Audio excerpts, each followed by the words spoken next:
आपका स्वभाव है, स्वभाव जो आपका अपना है, स्वभाव, ये 9 वाइब्रेशन ही आपकी बेसिक नेचर को, आप कैसे हैं वो आपको बताती हैं, उसी को डिफाइन करती हैं ये।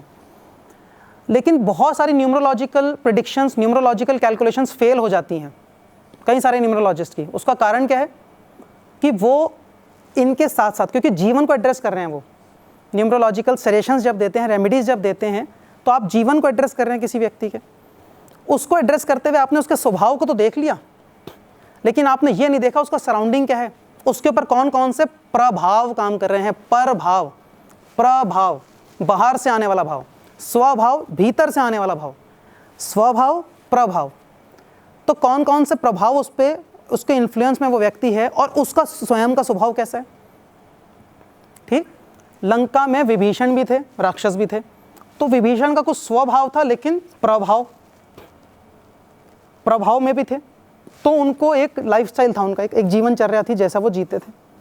आपको कैसा जीवन जीना है, तो उसमें क्या तकलीफ आ रही है उस जीवन के मैनिफेस्टेशन में, जो डिजायर्ड लाइफ है उसके लिए क्या दिक्कत आ रही है, ग्रोथ कहाँ पे ब्लॉक्ड है। तो आपको ये देखने की ज़रूरत है कि स्वभाव क्या है, हम बाय डिफ़ॉल्ट कैसे हैं, हमारा अंतर्मन कैसे है, हम नेचुरली किस तरह से व्यवहार करते हैं, और प्रभाव कौन कौन से हैं। वो प्रभाव कहाँ कहाँ से आते हैं, कई प्रकार से वो प्रभाव आते हैं। ग्रहों से आ सकते हैं, आपके सराउंडिंग स्पेस से आ सकते हैं, अर्थ एनर्जी से आते हैं। तो सराउंडिंग स्पेस और अर्थ एनर्जीज़ के प्रभाव को मिलाकर जो हम देखते हैं, वो that constitutes the domain of वास्तुशास्त्र।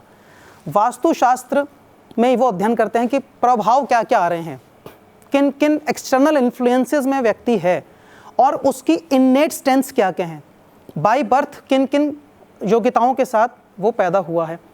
जब इस इंटरेक्शन को, जब इस नेट रिजल्ट को आप इसको कैलकुलेट कर लेते हैं कि ये तो बाय डिफ़ॉल्ट है इनके पास, ये एक्सटर्नल सराउंडिंग्स हैं, ये तो बीज है, और इस बीज को फूटने के लिए जो बाहर का मौसम है, क्या वो मौसम कंड्यूसिव है इस बीज को फूटने के लिए, इसका अंकुरण के लिए, इस जर्मिनेशन के लिए?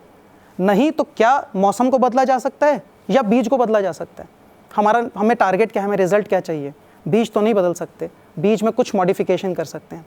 ठीक, जो मॉडिफाइड क्रॉप्स आती हैं आजकल, मौसम को हम ऑल्टर कर सकते हैं, एयर कंडीशन लगा के या ग्रीन हाउस इफेक्ट क्रिएट करके हम लोग वो मॉडिफाई कर सकते हैं। तो जब इन दो चीज़ों को मिलाकर आप चलते हैं, स्वभाव को, प्रभाव को, वो आपको आपकी सक्सेस रेट को that increases many folds. And this is the domain of numero Vastu what we practice, जहाँ पे न्यूमरोलॉजी और वास्तु को हम मिलाकर स्टडी करते हैं।